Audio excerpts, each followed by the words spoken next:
grinding. I think we're live. It says you are live. Coffee's pouring. Hey, everybody, come on in. You out in the hall, come on in. Don't be afraid.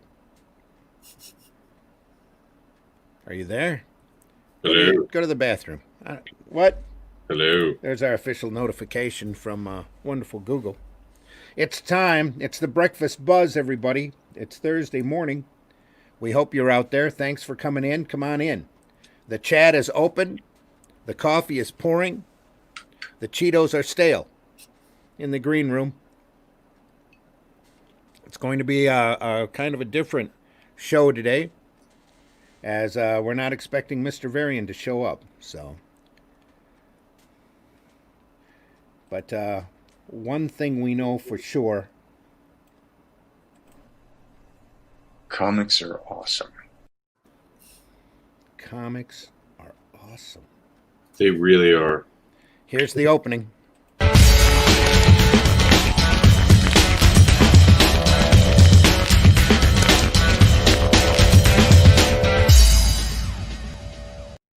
Everything's perfectly all right now. We're fine. We're all fine here now. Thank you. How are you? How's the coffee? It's there. Comments are on. John Celestri is in the house. Where's the donuts? No donuts today, John. I'm sorry. No donuts. No, Remember the Dunkin' Donuts commercial? It's time to wake up and make the donuts. Yeah. These kids today, they just don't understand good commercials. Yeah. I don't know what to tell you there. We're drinking V8 and eating Oreos for breakfast like adults. That's not coffee. I start my day with an energy drink that's full of branch amino acids. I got old. That's how I start. It has electrolytes. It's got something that keeps me going for a little while. You'd think so. Oh, more people in the green room. Hang on. We see you in there. All right, we're going to shut the coffee off now. Everybody get prepared. Hello out there, everybody in Indie Volt Radio Land. Welcome aboard. Thanks for listening. There we are. There we are. Yeah. Hello, everybody. My name is Randy Zimmerman, and I'm going to be hosting the Breakfast Buzz today. I'm normally the co-host of, along with Varian Grant. We do the Thursday or the Tuesday night Indie Volt Live podcast, and this Thursday morning Breakfast Buzz. And today, Mr. Varian has another appointment that he has to make, so he will not be with us, or he's not supposed to be with us, but you never know. He could be lingering in the green room and coming on at any time. It's part of the fun of this streamcast. Along with me today, I guess I should introduce myself. I'm a award-winning commercial and graphic artist whose specialty is sequential art for advertising and educational use. I've done independent and alternative comics since, way too long. Done everything in the direct market that you can imagine, retailed for quite a while, created, self-published under Massive Comics and Arrow, and did freelance work for Caliber and Antarctic and all sorts of other companies that no longer exist. So, along with me today, I am honored to have a couple of guests here, and we have one additional in the green room. So my co-host today, riding shotgun, is Mr. Rob Anderson, the comics advocate, wearing a tie, snappier dressed than the rest of us, except for maybe Daphne. Daphne Lage is also here. Good morning. Good morning, and Daphne's bird. We need to say this right off the start. If you hear a smoke detector going off, it's probably not yours. Right. Yes. Exactly. It's probably Daphne's bird. If you think there's a bird in the background, it's because there is a bird in the back. There he goes. There he goes. Unless you smell smoke. If you smell smoke, that's true. Might be a problem. Unless you really smell smoke. Yep. Yeah, don't ignore it all the time. Yeah, exactly. Now, Daphne, introduce yourself. Hi, my name is Daphne Lage, and I am the artist of the funny animal fantasy comic Tall Tales, written by J.D. Calderon. The series spans more than 20 issues, and you can check out my work at talltalesonline.com. Oh, and that's Tales with an I. And you can check out my YouTube channel at Daphne Lage Art. Also, Rob, did you want to do any type of introduction or introduce yourself? You don't have to run your video. I know I'm infamous. It's the morning show. You guys know me. I do the news at 11. I'm here always holding up signs. Well, I used to be able to hold up signs. I got told no more signs. I used to have shirts that didn't have sleeves, but then that went away. I guess some grown-up kids right in front of you. Although I do want to say that clip with Keanu Reeves, it just melts my heart, and I thank Randy for playing it. Yeah, I had to clip it when I saw it. When they were making a big deal about it, and I'm like, well, it's got to be part of the show. But yeah, but he really does look like he means it. It's kind of like when he was on the stage at the that gaming awards. And it was like the same thing. Like, this was a man who was genuinely excited about, being associated with video games and now being associated with comics. So at least it's not like back in the techno comics days where it's like you have all these celebrities just attaching their names to comics and they were like nowhere to be seen. Techno comics. Yeah, exactly. As Obi-Wan would say, that's a name I haven't heard in a long time. Yeah, that's why I have to admit this whole Keanu thing kind of reminded me of it, but yeah, but he loves comics, man. Yeah. You can feel the passion coming up. And he is a co-writer. That is okay. right there. The fact that he was like, I have someone helping me with the script. Right. That means he's taking it serious. He's not just trying to be there. Right. And be like, oh, this is going to be okay. No, I want this to be good. So I got another writer to come help me. Yep. So also it seems like unlike the other large company who shall not be named, they're actually like helping him, like he surrounded himself with people who actually know the industry and will guide him through it, as opposed to just professionals. Right? Yeah. Professionals. Randy was like, wow, they're on the project. Right. Maybe this isn't going to be a dumpster fire. Maybe it's crowdfunding, kids. Remember, there's risk. Right. Well, yeah. There's always risk. Like I'm not shilling for Keanu's book. I'm shilling for him. And yes, I'm a backer. Right. I have a problem. I back too many things. I'm going to Backers Anonymous next week. We've just put in the main room Mr. Aaron Lee Marshall. Good morning. Aaron, how are you? Good morning. I'm doing very well, thank you. Now, we have a vast, and I mean vast, radio audience. So please introduce yourself to them and tell them what you've done. Well, my name is Aaron Lee Marshall. I'm a retired military police officer. I wrote a memoir about my tour in Iraq, and you can get it at Barnes & Noble right now. It's called Bakuba, Bones and Blood. And it's basically just stories of what happened to me. At first, I break down traumatic events to really show people what it's like, to be in a situation like a suicide bomber, a VBIED and stuff like that, because I was at the scene of 3 different suicide bomb attacks in less than a year. So it's very heavy book, but I lighten it up with a lot of lighthearted stories, camaraderie and brotherhood from the war. So thanks for having me on, by the way. I really appreciate it. Oh, thanks for coming on. We Indie Volt, we love bringing on folks that haven't been on before. Just show their stuff off and let folks know that they exist. Like I said, we have a vast radio audience, so we've got people listening to us from all around the world. Well, that's fantastic. So and it gets really crazy. There's graphic novels in the middle of my book as well. I took a break from doing the memoir and did about 6 stories that are all graphic novels, and they're all true stories, but I did them in a graphic novel setting. So excited to share that with everyone as well. And that's inside that book. It's inside the middle. Yes, it is. That's cool. Yeah. Well, thanks a lot again for coming on. Rob, anything? Yeah, I mean, I love the fact that, like you said, in the graphic novel that you had shown me, and I didn't get to read it all, of course, because it's so much. But I'm not a big book reader, but yours I'm actually going to do. Thank you for your service. I think it's powerful material. I did get to look at some of the art within the book. It looked really cool, really amazing. I love the fact that you're trying to turn something that's negative into a teaching moment and even an outlet for therapy. How has that been, being able to reach out? Because I'm sure you get a lot of former combatants like yourself reaching out to you and being like, man, I know exactly what you're talking about. I've been there.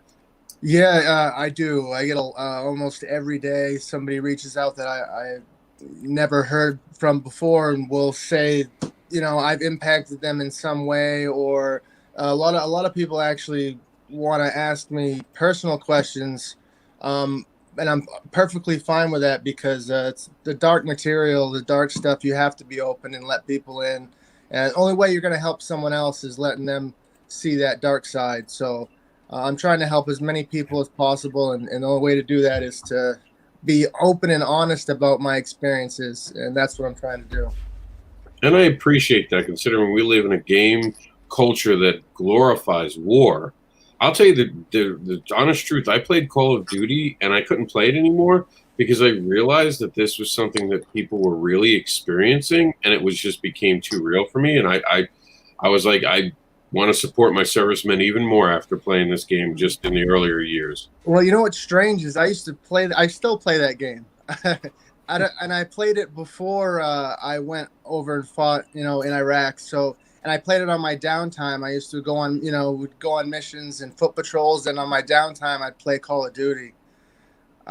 So, I've always had that outlet. It doesn't have a negative connotation to it as, you think it would. It's just I've been playing video games since I was a little kid, so it's kind of separated in my mind when I play it. I don't get lost and have triggers when I'm playing video games. Well, that's good. Yeah. And obviously, this is a book that's important to you. Do you suggest anyone reach out to any particular places for therapy at this point? Because I know you're probably trying to help people. Do you do something like that? I didn't get to read the whole book. Yeah, actually, Operation Reboot Outdoors is an organization that I support 100%. They take veterans out for free, hunting and fishing on missions every day of the year in Maine, and they just bought a property in Canton, Maine. It's going to be their home base, and they're doing this every day. They're saving lives. Like, people are coming out of the woodworks to help them. They raised $25,000 in a weekend the other day. I mean, they're just Awesome. they're blowing forward with their organization, and I'm so proud to just get their name out there. It's Operation Reboot Outdoors. That is badass. Yeah.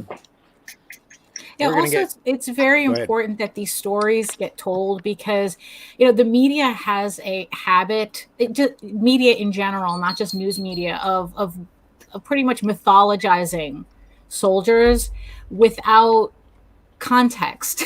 Yeah. And people are like, well, okay, support our troops, but what does that mean really if you don't know the real support, what real support means, what you're actually supporting. And mental health is so important, and I Mhm. think the military drops the ball on that, especially in boot camp, when we could really drive the point home on taking care of your brother's mental health, as well as making sure they don't get shot. So I think it's just, I'm really excited to get this out. I've worked on it for 15 years, believe it or not. Wow. And so it's nice to finally get it done and Yeah. help as many people as possible. For all our listeners out there in YouTube, please feel free to hit the like button. Let us know what you're thinking. Please jump into the chat. We aren't going to have our opening question segment this morning because that Varian usually does that, but don't let that keep you from emailing us with your questions and comments because we will carry those on future shows. Yes, that's their website there. That's Up now is, what is that? This is the Operation Veterans Outdoor. Okay. Yeah, I put it in the chat if anyone's interested, of course. And we're going to put your book in the chat, Aaron, right now, Yeah. too, Yep. so people know how to get that. And we'll call up that and talk about that in detail here in just a second. John Celestri says, "Where's the donuts?" We already answered that, John. No donuts today. Sorry. Joe Cotton asks, "Is Varian bringing the cream?" No, I'm sorry. Varian is not here today, at least as far as I know. He might be here later on today if he can get on, if he can have the time. Rogue Artistry says, "What's up? Breakfast Buzz is up, Rogue. Thanks for listening, Tori Hill. We know you, Randy. Yep. Okay, Tori, thank you." David Osterhout says, "When I was a kid." Yeah, well, I've known David for a long time. So, Tori says, "Big Rob." David Osterhout says, Randy, you inspire me to this day. Thank you, David. Thank you very much. And David also says, love your bird. Thank you. So, Daphne. So. And again, if you hear a smoke detector go off while you're listening to Indie Volt today, it might not be your smoke detector. It might be Daphne's bird. Yes. There's the operation. It's operationveteranoutdoors.com for our radio listeners. And same. Yeah, no, it just whenever we put it in the chat here, it goes. It goes 4 times over. Yeah. Yeah. Okay.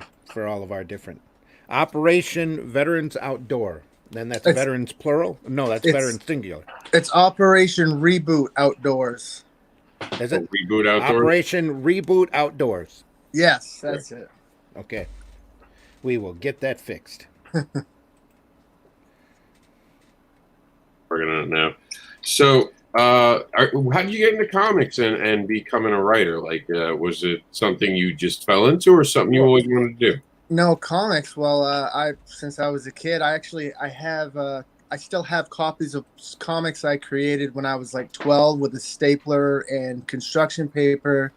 Awesome. And tape. Like, I've just always loved them. The Punisher was my favorite. He didn't really have any superpowers. He just kicked butt. So that was, and it's strange. I didn't realize it at the time when I was younger, but he was a veteran suffering from PTSD. So, that's just another wild coincidence. Is that the actual address? The address is usasoa.org/reboot. I found it. I dug it up. Okay. We have a lot of people listening and not looking. This morning. So, and we appreciate everybody out there on Indie Volt Radio. So can you just tell us a little bit about the choice of this cover? Because I saw this cover and I was kind of blown away by it. Yeah, this was actually the piece originally was shown in Thrasher magazine. Jeff Wheeler is the illustrator, and he had a spread in Thrasher magazine, 2-page spread in July of 2019, and he's been working with me for about 5 years. I hired him. I just put a Craigslist ad saying I'm trying to do these comics. I need an illustrator. And he was the only one that came to the interview that didn't take the beer that I offered him. And he got the job. So I wanted somebody that was serious and passionate. And I had dealt with addiction myself. So I was just trying to weed out people that, might have that issue. And he had done this, and as soon as I saw it, I said it just encapsulated everything in the book so well. If I was gonna have to pick one image that kind of sums up every story in the book, it's about survival, and I think this image really captures that, in pretty well. Any plans to get off of just Barnes and Nobles, expanding on maybe Amazon? Yeah, eventually. I'm working on my third cover right now, and I'm doing an update of the whole book. I'm still working on the official hardcover release, which is slated for March of 2021. I have 8 new illustrations and a brand new cover that I'm going to release next year. And I'm just basically, on Twitter looking for a book agent. That's my daily existence right now. So is this this is a product that's always evolving? Yeah, that's what it sounds like to me. Well, we're all evolving, Well, yeah, that's very true. So it takes every day I wake up, I feel like it's got a different shape. So I'm just trying to stay caught up with it. Cool. Yeah. It's like I'm feeling bad for the radio listeners because they can't see this cover, and it's really striking. It's really striking. It's like it's not a cover I would have expected from a book about military service. That's for sure. It really isn't. And yeah, that's an amazing cover. Thank you. Yeah, it's a very gonzo book too. Yeah. Aaron, for our radio listeners, could you describe the cover? Oh, good luck. Wow. I can try to articulate that. How's that for the tough questions? Wow. Welcome to Indie Vote, where we give you the tough questions. All right, I can do that. I try to be a poet, so let's see if I can do that. Basically, it's a giant fish swallowing a skull that has already eaten a person that's trying to come out of the skull. So I don't know if that'll drive it home, but Try to picture that, our radio listeners. yeah, a giant fish swallowing a skull that's swallowed a human. Yeah, that'll do it. And one of the cool things about it that I seen is the color use. Was there a purpose for the splashes of colors where they are? Does that represent something? No, it actually doesn't. That was kind of an afterthought, the color of it. I was playing around with it on my phone and just editing it, and that was one of the ones that I had messed with, and I said, I just really like it. It just stuck with me. Sweet. It's definitely beautiful. You're more than welcome to hang out and chill out with us. We're gonna talk about Daphne stuff now. Definitely, if you're going to talk about what I think you're going to talk about, it's not anything like this guy. I don't know. I'm almost embarrassed following this. Well, let's delve back into Aaron's book just a little bit. What prompted you to make this a combination of written prose and graphic sequential art, your graphic novel work? Well, I had quit working on the book probably 100 times. I said I just can't do it. I drank heavily when I was writing. Just to get these down, I pretty much would have to black myself out to write down this stuff, and then I would go back sober and kind of edit it. So I needed a break, and I've always loved graphic novels. Like I said, I made them when I was younger, when I was 12. So I went back to doing that, except this time I wanted someone that could actually draw to them. So I hired Jeff Wheeler to illustrate them for me, and that kind of gave me a break from doing the book. And then I finished the book and put them in the middle. And these are your experiences yes, serving yep. over, yeah? They're all my experiences serving as a military police officer in Bakuba, Iraq in 2004, 2005. Wow. I think my son's coming down. That's all right. It's all the part of the charm of doing podcasts is the transparency. It's like Daphne's bird, and right. Rob has an autistic child most of the time who's in the background that makes noise as well. And sometimes they're perfectly planned. We hear like an audience cheering, and it's like, yeah, Jack. Yeah. Or the bird goes off just right. And then like everybody checks their batteries. Yeah, when Daphne mentioned her husband. First time Daphne's on, I'm running around my house. Where is that damn smoke alarm? Right. For all of our radio listeners, that book is entitled Bakwaba. I hope I didn't kill that name. Bones and Blood. That first word is spelled Baqubah. Yes, Bakuba, Bones and Blood. Okay. But of course, Bakuba. I bastardize it. It's really Arabic, and it's really a deep-throated Bakuba. So I couldn't even do it justice, really. But that's how we pronounce it. All right. Incredibly unique book. If you get your chance, that's over at barnesandnoble.com. That's by Aaron Lee Marshall. And anybody listening that would like a free copy of it, just DM me on Instagram or Facebook, and I will send you a free copy of it. The last edition I'm giving away. So. Okay. So when is the next edition going to be available, do you think? Any day now. I'm working diligently on it. Sweet. Yes. Now the stories that Jim Wheeler, right? I'm Jeff terrible Wheeler. on Jeff Wheeler. Sorry. See, I'm Yes. terrible on names. The stories that Jeff did, are they all in the center of the book, or are they interspaced throughout the text? They're all in the center with the pictures. I have pictures from Bakuba, us over there to kind of really get you more in depth into the stories, so it's just all in the middle, and they don't overlap. They're all different stories than what are in the actual memoir. Gotcha. Yeah. Cool. So that's Bakuba Bones and Blood. Bakuba Bones and Blood, available on barnesandnoble.com. Get a chance, take a look at that. It's a combination of prose and sequential art, kind of graphic novel storytelling.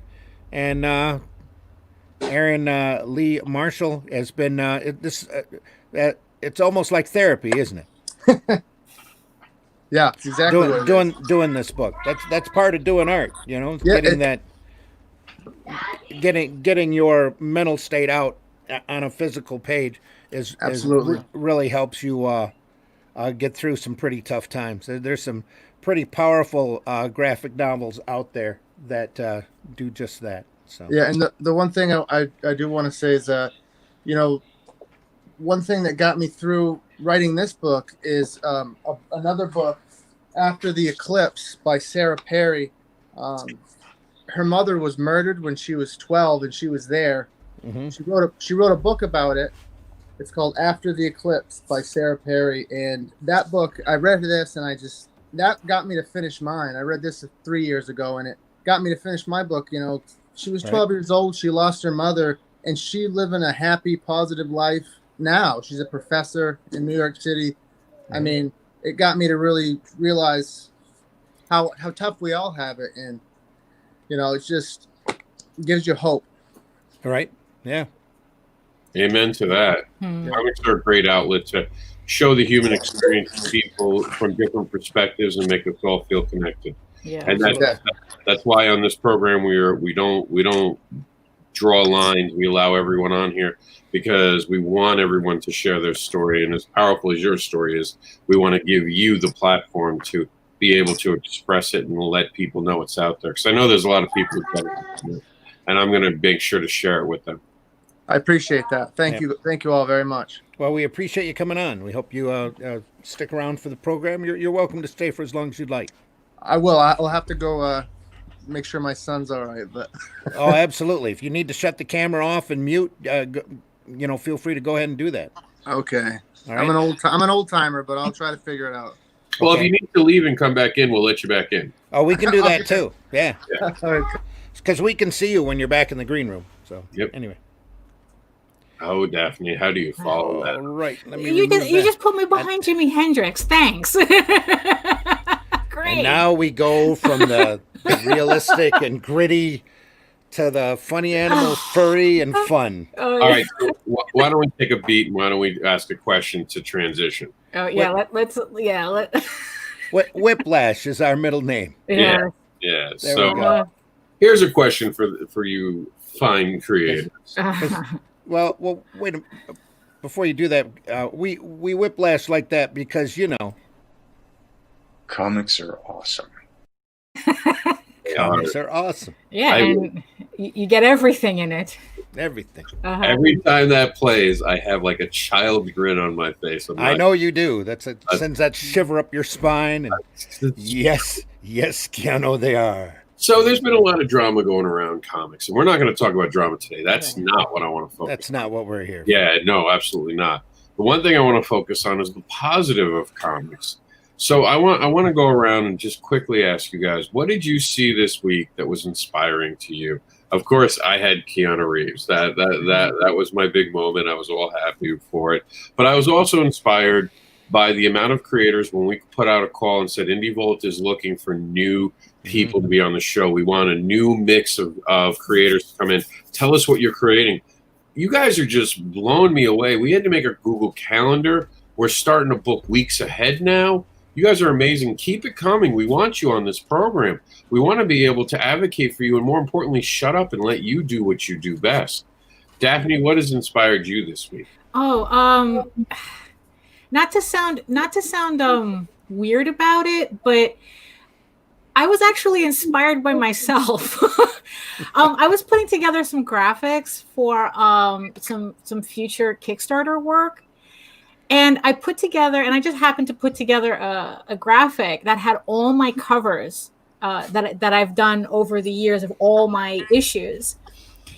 And I was looking at it, it's like, it's like, that doesn't look like a lot. It's like, I really should have done more. It's like, I spent a lot of time and really didn't get a lot done until I did the actual math on it. And each cover, like using the average of 32 pages, I had almost 1,000 pages worth of comic book work just represented in this graphic. And I actually kind of like floored myself because it's like sometimes when you're doing this for so long, you forget you're actually accomplishing something. Yeah. And sometimes it's like we really do need to remind ourselves that it's like we're not working in a vacuum. It's like that what we do is important, and it's there's a greaterness to it, as opposed to I'm just doing comics. It's not enough work. It's not real. And then it's like when I did this dopey little graphic, I'm like going, holy moly, I did something. It does pile up without you noticing, because you're just constant, especially when you're constantly working. Yeah, exactly. You're always going. And that's not even counting all the these are just like my finished Tall Tale stuff, not my other comic that I'm going to be premiering in January, not some side stuff. And it's like I already like thinking about it. It's like, wow, I already have. Yeah, you're distracted by the background, right? Yeah, the drama is playing out behind us as the cat is slowly moving towards the bird. Yeah. Luckily, the cat knows better. Oh, okay. He just wants to look out the window. Yeah. BTV. So, yeah, exactly. Yeah. And it's like I'm already at like maybe like 1,200, 1,300 pages, and I'm like, how did I get this far? Well, I had exactly the opposite reaction when I saw your graphic when you posted on Facebook. I went, "Holy crap, she's done a lot of stuff." Daphne, if there was only a way for us to see your graphic on a show like this, you're gonna have to share it. Gonna have to share it. Okay, so let me make sure I don't share the wrong screen. Uh-oh. Well, I mean, I want to know what's on the other screen now. Oh, and we should have ran that this morning too. So okay, here we go. We didn't run our warning. Just so everybody knows, the views and opinions, and maybe even some of the pictures expressed in this program are not necessarily those of IndieVolt Media LLC, and do not reflect the official policy or position of any guest or sponsor. Viewer discretion is advised. Okay, so so do I do everything on my end here? It's like here. There's a share screen button there at the bottom. And then how do? There we go. There we go. Yeah. Yep. So. We had to put it through the censors at IndieVolt to make sure we could show it. Yes, exactly. Oh, yeah, like we have considering censors. that all we have are warning, standards and practices. Oh, okay. Cards. So here we go. So this is the graphic that I was working on. Wow. And that's like, I think it's like 31 covers on there. There you go. Wow. And that's incredible. 31 doesn't sound like a lot, but almost 1,000 does. Well, it does to somebody who hasn't done one yet. Yeah, you see, and that's the thing too. It's like, because it's like, it's like I see so many people, it's like just being so proud of their first, their second, their third issue, and I'm sitting here going, oh, I didn't accomplish anything. As they should be. No, absolutely. I've been shamed to leave the show because I don't have 30 comics. People have 30. I don't. So I'm just going to go make comics. I'll be back in about 6 months. Yeah. I do a graphic like that, but the spectrum would go all over the place, and half of the products people would go, well, where did that come from? Right, yeah, because you work for all these different companies, and I pretty much just self-published this entire time. What the heck was Mythic Comics? Never heard of them. Yeah, anyway.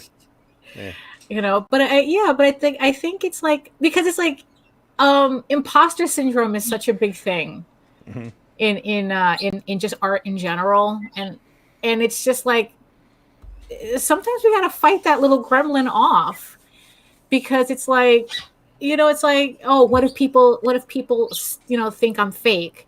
But it's like, well, I have 1,000 pages under my belt. Who would fake that? Who has the energy to fake that? Yeah. So I think as creators, we have to sometimes remind ourselves that we're pretty badass.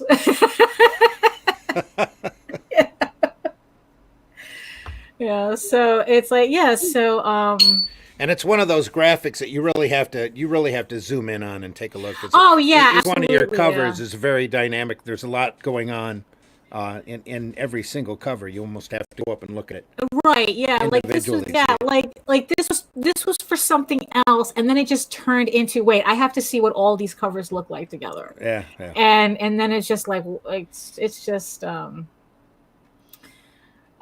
so let me see if I could, okay, so it's like it's my archive. So at least let me get a close up of some of the covers. Okay, while she does that, Randy, what was your positive feeling this week? My positive feeling this week, since it's only Thursday.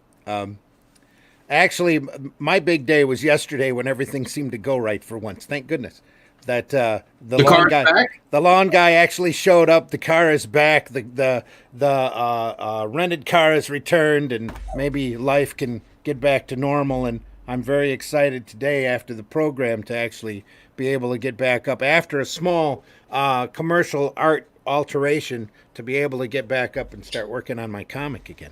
So I'm eagerly looking forward to that.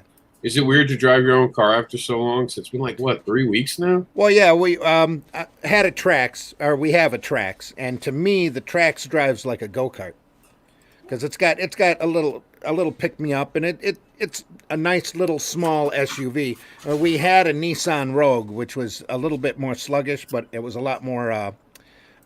It was funny because it was more technically advanced. They had like a keyless start and a tailgate that went down on its own and stuff. But it was the technology in some points was even backwards because there was a CD player in the car. Ooh. Yeah, we're like, what's this slot? And I'm like, that's a CD player. That's what that is. Hey, at least you had a CD player.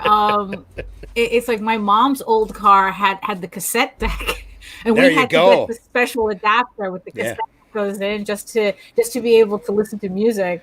I think I got like 3 boxes of cassettes, and they're not small boxes. They're incredibly large of cassettes back there, and 2 boxes of CDs, and an entire room just about filled with VHS tapes I never watch anymore. You young kids don't understand. We need a fake Us tape young to kids. play CDs. Yeah. I know that will blow your mind. Yeah, exactly. We need a fake tape to play from a CD player that skipped. We had CD players that would skip, kids. Yes, that was a real thing. Yeah, multiple boxes of records, and we finally got a phonograph that we put up on the. The wife's got like a small library, one of the bedrooms we turned into a reading room because she inherited her mom's book collection. So we can actually play records now. We just can't play VHS tapes. So. Yeah, And we don't have a working DVD player in the house at the moment either, and we got a ton of those. So. But with streaming, it's almost irrelevant unless you want to watch, specific stuff. Exactly. And you can't find the exact channel that's got the movie that you're looking for. Yeah. It's crazy. Nice stuff. Right now we're looking at tall tale covers. Everybody out on the radio. We don't have radio numbers this morning because we don't have Mr. Varian. But Varian you're Grant. all awesome. But you are all awesome. We appreciate all of you listening. Yeah, but so these are all close-ups, and right now I'm working on another cover. I'm going to start inking another issue. I have layouts for another 2 issues. So it's all part of working in advance. Exactly. Trying to hit a schedule. Yeah. That's why when Aaron talked about taking 15 years to do a book, I'm like going, well, it takes as long as it takes. It does. Yeah. Well, really, with Tall Tales, though, you're almost doing chapters. Yeah. I look at it as chapters as opposed to. I mean, what's funny is that JD writes it as a whole story, as a whole arc, but I look at it as chapters. Just because it helped me. It helps me. It helps me wrap my mind around doing the 32-page increments. Mm-hmm. So, but yeah, it's like, this is like, so right now, so the Thieves Quest is 20 issues.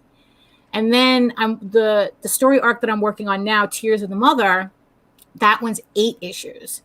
And then we have one more arc after that hopefully we can get done in in a decent amount of time without taking forever. So that one, he says that he's looking at. It started off as a 30-issue arc, and he goes, no, I'm going to do this in like 12 at most. Yeah. Because there just comes a point where it's like you kind of have to rein in the epic part of the epic. Yep. We're not doing the Rings of Nibelung here. Yeah. That's something that Sue and I learned early, way back when we started doing Tales from the Aniverse.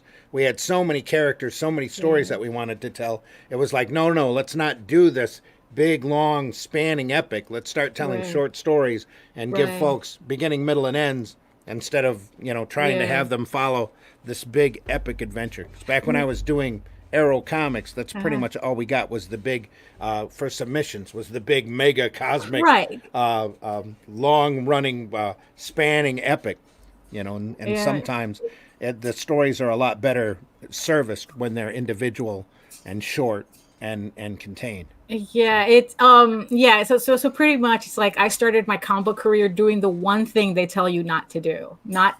Don't do the ever issue encompassing epic. Yeah. Do the short stories. And I'm like going, no, but I want to do this. Well, very, very few people that start that actually get 31 issues under their belt. Right. Yeah. I mean, it's like, especially, because it's like, I remember when we first started doing conventions, I mean, no offense to all the creators out there, but there are people who never got past issue 1. Especially back when we started, issue 0s were all the rage.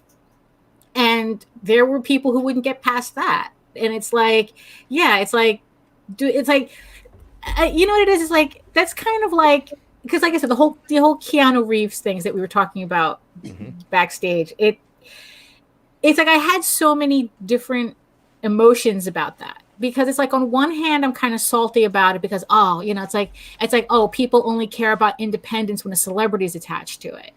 Okay. But at the same time, it's like, he's a person who loves comics. Why can't he do it? Right. And the thing is, and it's like, but at the same time, also because he has a genuine love for comics, it comes off like he knows what it takes to do a comic. So he's not being like really flippant about it. There isn't this attitude of flippancy where it's like, oh, this is easy, it's just pictures. Yeah. And well, if you listen to the video that he did for Berserker, that's on Kickstarter right now, that's going over gangbusters right now. Just type in Keanu Reeves on Kickstarter. I'm sure it'll come right up. He goes through and mentions we have great artists. So I have a great writer that I'm working with. We have masterful colorists. We have look at this like art. The entire team. It's like an entire team. Yeah. Yeah. Even though it's going to take them an entire year to get the book out and done and 3 volumes. So well, but you see, actually longer than that. Yeah. Well, you see, because that's also another issue that I have is like, you're running a Kickstarter for a book that doesn't exist yet, technically. Exactly. And it's like I was thinking the same thing. Yeah, it's like that. That's kind of like my. I mean, it's not a pet peeve because it has nothing to do with me, but it's just enough people ruin it for it to make it bad form.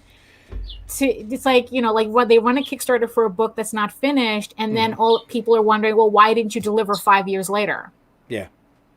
Yeah. Well, like I was mentioning to Rob when yesterday or day before when we were first looking at the campaign, there are plenty of ways that this campaign can go sideways real quick, and they need to be careful because they're going out there and they're making big money. Right. On this, and that could also lead to very big failure if they're not careful. And on the fortunate side, you've got a publishing company like Boom, who has been doing a monthly grind, who does know what it takes to do 12 issues at once. If these were all Keanu and 3 guys that he found on the net that all decided just to get together and do a book and form Techno Comics. Something like that. Right. Then it would raise a lot more red flags. But hopefully, with the amount of money coming in, it'll anchor Boom to the point where they will know, and their commitment to getting this product done will shine through. They're a lot more of a professional company. On one hand, you can be mad that this professional company is out there kickstarting a product when they have the money and they admit that they can do this project if they wanted to without doing the Kickstarter. And yet on the other hand, they're doing this Kickstarter in order to go out there and show off the product to bring more people in, because there's going to be more people. Now you can access it right online and buy in to Berserker than having to wait a couple of months and maybe catching it at your local retail shop, whether in the hopes that they actually ordered the first part of the 4 parts that go into the first book. Yeah, You know what I I'm have to saying? admit though, but I did have a little thrill at the idea of this project, immense project, bypassing Diamond completely. Although that means that it just means more hate mail from Ben. That just goes in with our dislike of the distribution system. Yeah. So not necessarily a dislike for the retailers Right, yeah, but needing to have a chunk of this. Yeah, I mean, but it's like, they're trapped unless the retailers themselves try to get themselves out of this trap. I mean, they're going to be missing out. Yeah. Because it's kind of like how movie theater owners are really nervous about Disney releasing like unreleased movies straight to Disney Plus. Right. Because it's like, how are they going to compete with that? Yeah. Yeah. So, and this is kind of like the comic book version of that. It's like, okay, if Boom is doing this, who else is going to do this? Yeah. Well, also on the plus side for that campaign, they're offering a couple of different versions of those books. They're offering regular paperback books at a decent, and it's all affordable for what they're offering. Right. But they're also offering a hardback. They're offering a hardback in a slipcase. There's a lot of different levels depending upon your collectability and how you want to buy into this. Right. Aaron, have you ever thought about doing a hardback of your book? You have a hardback coming, right, on your book? I got you. Oh, you're muted here. Right. Yes, that's my official release that I call the official release, is the hardcover. That's where I'll make sure there will be 0 mistakes. There's a lot of editing mistakes in this one. I had to finally just get something out, so I had to put the paperback out. I had people asking for something for so long. I finally just kind of put it out to put it out. But be careful on the 0 mistakes, because there's always mistakes. Yeah, there's always going to be. Yeah. Absolutely, it'll be as well edited and as professional as possible. So, exactly. Yeah, I'm not a perfectionist. Trust me. Oh, So. none of us in this business are. It's like in these 31 comics, I'm still finding typos. And we've every time we print, I'm always going through them trying to fix what I noticed the last time, only for next time for me to notice stuff that I missed that time. So there's always something. There's always something. And you have so many. You have a lot of detailed costuming, a lot of detailed characters. I'm sure you go through it and you catch all those. Oh, I missed that buckle on this. Oh, on this you have. boot, Oh, yeah. For real. That is an actual issue. I swear. I mean, and it's like, and what's funny is that as the issues go along, I actually start simplifying the artwork in order to make it easier but no, I still catch. I still, it's like, oh wait, that door went the other way in the last issue, or oh yeah, and especially belt buckles, like they're always switching sides. I mean, it's just those little things that that's how people make these, I guess. Exactly. There's so many little details in all of these that people don't realize, the choices that you have to make with, thickness of lines or color. I mean, there's so many different little details. Right, It definitely is. And it's great, Aaron, that you took the time to actually kick a book out, even though you felt it wasn't a complete book. Because a lot of times when people are doing comics, especially independent and alternative comics, you can get to the point where you're such a perfectionist that you're always fine-tuning and always fine-tuning and always fine-tuning, and you never kick out a book. And a lot of times you just have to do the work and get it out there in order to get that feedback, and for you also to have that sense of accomplishment that it's done. You put that stake in the ground, and now you can go back to that and add to it, and like what we were talking earlier, evolve it out into the complete work that you had envisioned all along. Exactly. Yeah, you nailed it. Yeah, because that was like another thing that I would see for a while is that, along with the issue zeros that never went to issue one, is I would meet way too many creators who they had the eternal issue one. Yeah. Where it's like they just kept, retooling it and reprinting, retooling, reprinting, retooling, reprinting. But it was still issue one. And it's like, by this time you would have been up to issue 3, 4, 5 already if you had just kept going.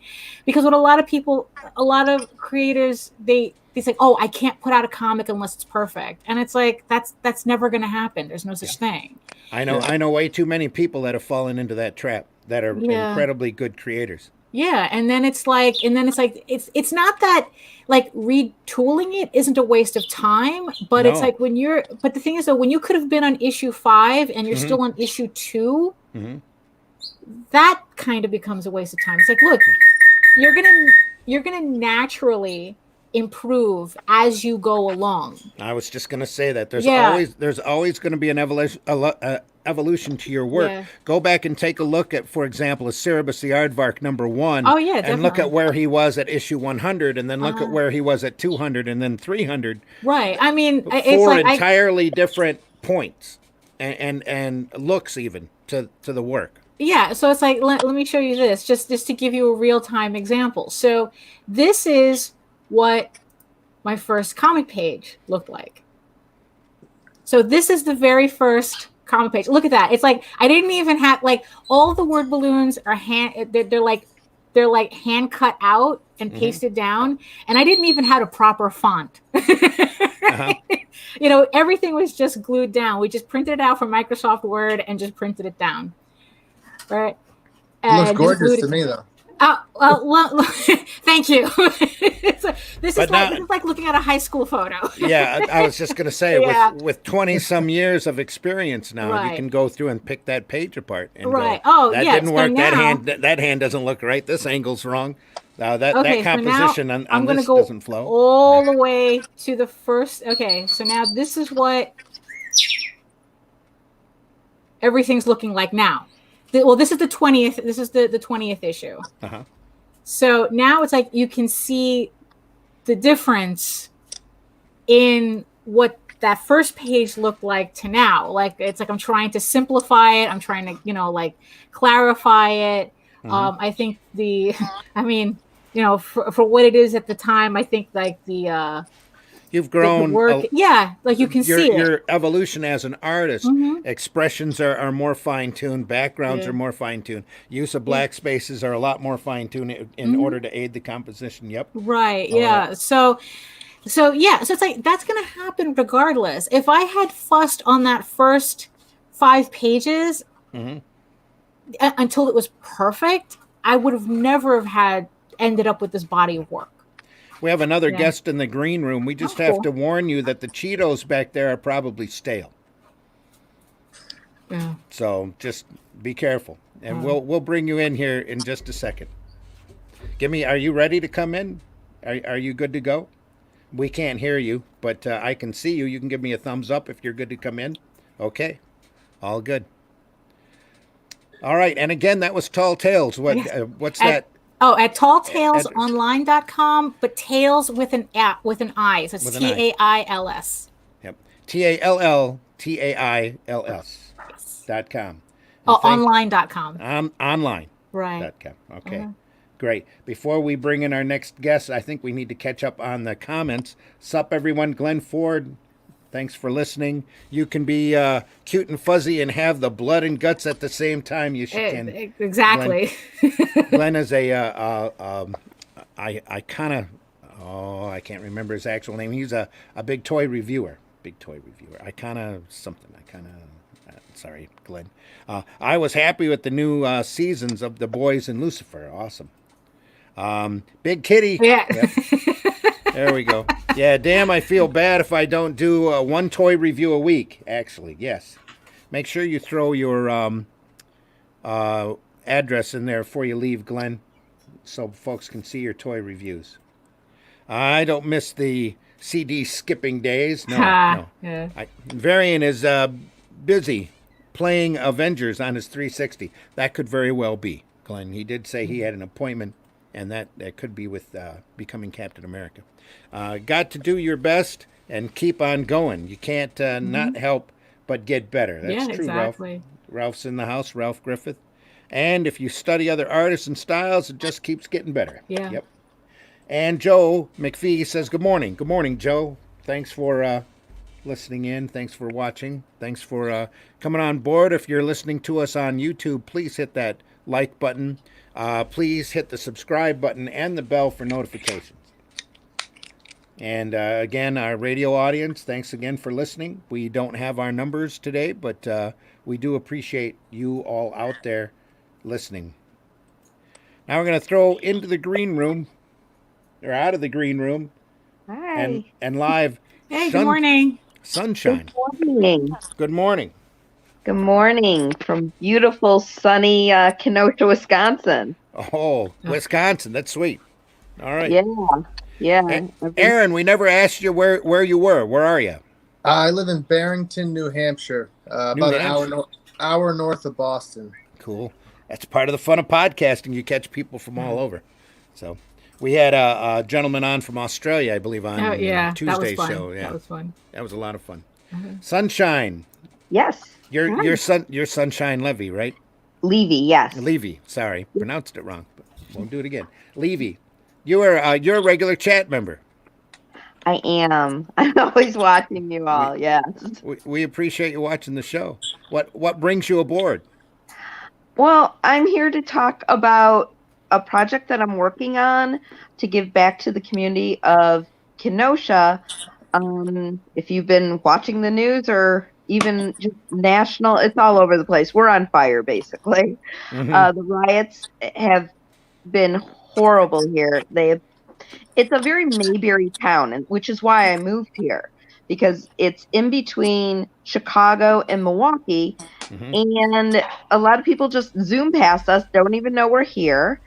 And a horrible incident happened where a black man was killed, and the rise up has been horrible, and the impact on all these mom and pop shops. You know, they aren't attacking like these big corporations. We have like one J.C. Penney like somewhere out there and stuff, but we're built on all small shops, and they're all basically burnt down. And these are mom and pop shops where families live above these stores. So they're homes. We have a lot of displaced people all of a sudden in our town. And I'm a 3D Comic-Con artist, and it was hurting. It hurt me, and it hurt my children to see that, you know, all these people and everything like this was happening. And I wanted to do something, and I wasn't sure what to do. Okay. So everybody's trying to print T-shirts, trying to do this, and I'm like, what can I do to make my community, as the comic book community and the sci-fi and fantasy community, like, how can we rally and help a community come together and heal? And so I came up with a design. I sandblast into ceramics and glass and steel and whatever I can get my hands on. So I'll show you the glass that I came up with here. Go ahead. Okay. So, I don't know. Can you see it? No, bring it a little closer to your face. Yeah. Oh yeah, there you go. A little better. Yep. So Chadwick passed away. My grandfather actually passed away from colon cancer. It's a horrible thing. I have no idea how he kept it a secret, because it's just, I'm trying to, oh, there we go. Okay. And then I put, let's see if I can do this right there on the back. Uh-huh. There we go. Okay. So it's double-sided. They are dishwasher safe. And the only money that I am keeping is to purchase more glass. All the other money is going to a resource here called the Shalom Center. And they are finding housing and clothing and food for all these displaced people. It doesn't matter, from all walks of life. It doesn't matter. If you walked in there and said, I need help, that's what they do. No charge, and they do it. And the monies that are raised from this are going straight to that. I'm also, I have a few of because travel mugs, I know. I'm so horrible at this. You'll get used to it the more you Yeah. do it. Yeah. Okay. So, yeah, I'm doing a few travel mugs also. Okay. But yeah, I felt compelled. When it's in your town and you're seeing these people, you are so compelled. I mean, we all watch the riots everywhere, but like I said, Kenosha is this big, and you really really feel it here. They're not burning down major corporations. These people have lost everything. Mm-hmm. So, I just wanted to give back. And that's it. I just wanted to give back. And where can they find those? You can find these on my Facebook business page, which is Gingy Girls Art. Gingy is spelled Gingee, Girls and Art on Facebook. And you can read all about it. I put up a whole thing about the Shalom Center. And by the way, Shalom means peace, which we want to bring back to everywhere. We want to bring back peace. And yeah, so it's all about my art. It's all about what I'm trying to do to help the community. It's affecting so many people, you know. I'm just I was blown away when you have to get your kids out of bed at 1 a.m. and put them in the basement. It really hits home because they're marching into your street at 1 a.m. Wow. It's scary. Yeah. It's scary what's going on here in America. That's Gingy Girl Art. Gingy Girls Art. Girls Art. Yes. .com. On Facebook. That's where my business page is. So it's not one word then. Gingy is one word, and then it's girls, and then it's art. Okay. Let me try to get that run up here as a banner.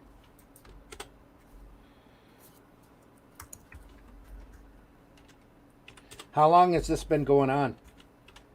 It's been a little over a week. And if you even just do a search, you'll look at all of the videos. Yeah. Now, what's amazing, absolutely wild, is that all these buildings that are boarded up now, that aren't rubble, there's a lot of rubble out there. Artists have been coming out in the droves and painting beautiful murals. I'm blessed that my friend Heather Waldron, who teaches art to grammar school students, went out there and it's gorgeous. I went out there and passed out water to the people working outside and snacks, and you know, we're all doing what we can to help this community heal. Mm-hmm. And it's so eye-opening when this type of thing starts happening right on your street. Oh, very much so. Yeah. Very, very much so. You know, it's scary. It's scary. I have two kids. I have a 6-year-old and a special needs 11-year-old, and I'm trying to do the best I can for them and trying to do the best I can for the community. Yeah. Is that right on the screen? Gingy Girls Art on Facebook? Yes. Awesome. Good. Okay, we'll pop over to Facebook. Take a look at Gingy Girls Art. Take a look at the mugs and the traveling cup. Yes. And The glasses, help support Kenosha. Yeah, and they're only $10. It's not like I'm asking a huge amount of money. They're only $10, you know. So $2 goes to making the class. The $8 then goes to help rebuild the community. So 80% Mhm. goes right back back to help Yeah. the cause, and then the other Absolutely. 20% goes back into make more Right. glass. Right. I'm So, not pocketing anything from this. Sunshine, that's a great thing to do. So Well, we thank appreciate your you. efforts, and thank you Thank you for for having coming me. on. I Oh, appreciate this, thanks and a I'm lot gonna for keep coming on. watching. We do. We appreciate your watching. Absolutely. Thanks. You all be well. Thank Okay. you. You too. You take care, and we're going to put that in the chat, hopefully, as soon as I can get it in there. And Hey, for everyone who Aaron had to run because his son needed Okay. his help, and obviously our kids come Yeah. first. Just as a heads up, he had yeah, to leave. I saw him disappear out of there. So, yep. Sunshine, thanks again. Thanks again for popping up, and we want to run that in the chat. Rob, could you put that in there? I can get it. And there's a pregnant pause. Awesome. Anyway, and I just knocked myself out of stream here. Here we go. Don't know where I went, but Sorry, I was on mute. I was saying this is the point where 50 minutes left in the show. We would have Varian stirring the pot a little bit. So let's stir the pot a little bit and talk about some comic book news. What did you guys think of the fact that Robin has been replaced in DC Comics? It's no longer Damian Wayne. It's going back to Tim.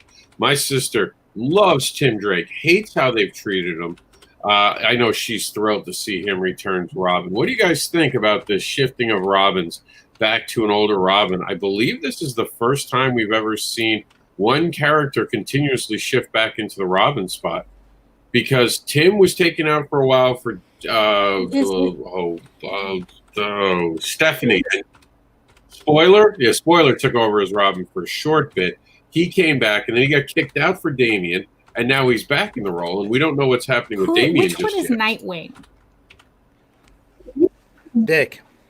That's Oh, well, he's not Dick anymore. Now he's Rick. I guess they had to change it because it was too suggestive. Anyway. Well, he never liked it, it turned out, after he got shot in the head and couldn't remember who he was. It was weird. there was a layer of weird in there. That they do, like they change out the Robins after a while anyway? Well, they change them like underwear anymore. Oh, right. So, what can they do? Sorry to be opinionated and blunt here. Once they poop on them enough, they bring in another one. So, damn, you didn't let me bring up the warning. I was supposed to bring up the warning about your views not being represented. We're not responsible for our own opinions. It's DC. They sit around a desk and they go, "What can we do that's different?" Well, let's make a new Robin. Oh yeah, that's different. So. Actually, it was kind of cool because it's not a new Robin. It's an old Robin taking back over. And the story between Damian and his dad, he kind of feels like his dad, he's in his dad's shadow, so he's stepping out of the shadow. I kind of dig that. I've named my son after, Jax is Jax Damian Anderson. And he only hears that when he's in trouble, so he knows now. That three, when you get to three names, that's it. You better run, boy. You better run. See, Peter Palmigatti's in the chat. Peter, I keep meaning to get a hold of you and send you a link. Hey, Peter, you want to come in and talk about some comic stuff today? Because he's trying to build his YouTube channel right now. You're more than welcome, Peter. Come on in. Yeah, I'll send him a link. Send him that link. Yeah. Again, and he mentioned before, we were talking earlier about him coming on the show a week or so ago. So it's okay if you're working while you're on. So, but at least we'll offer it to you. You get it.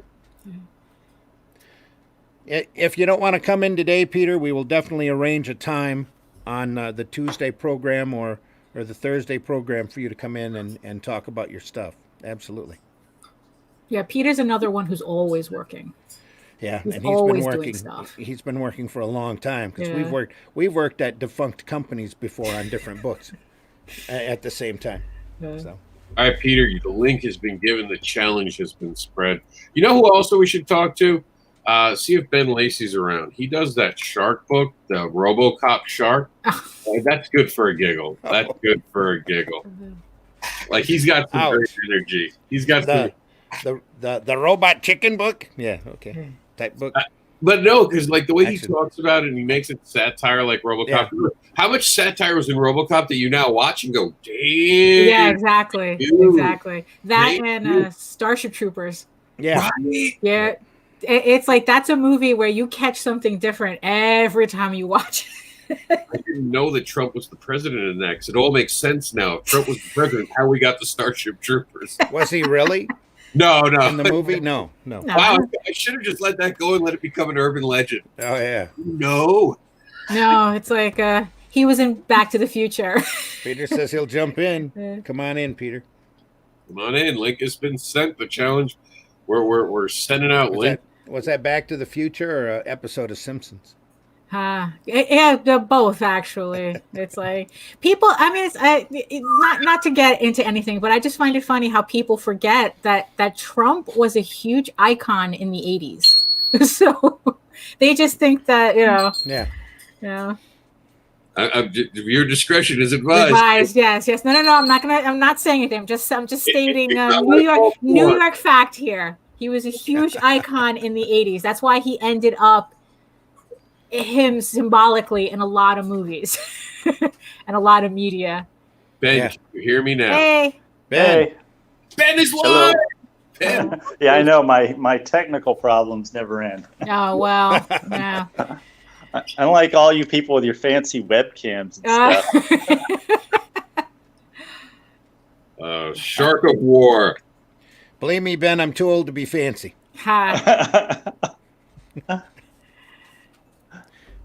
Tell us about Shark of War, man. You're on the hot seat. Okay. Call that up, Rob. Call that up. We'll right now. Pull that in. I got you live, coming in hot right now. I describe it as Jaws meets RoboCop if the shark were the cop and the shark is the hero.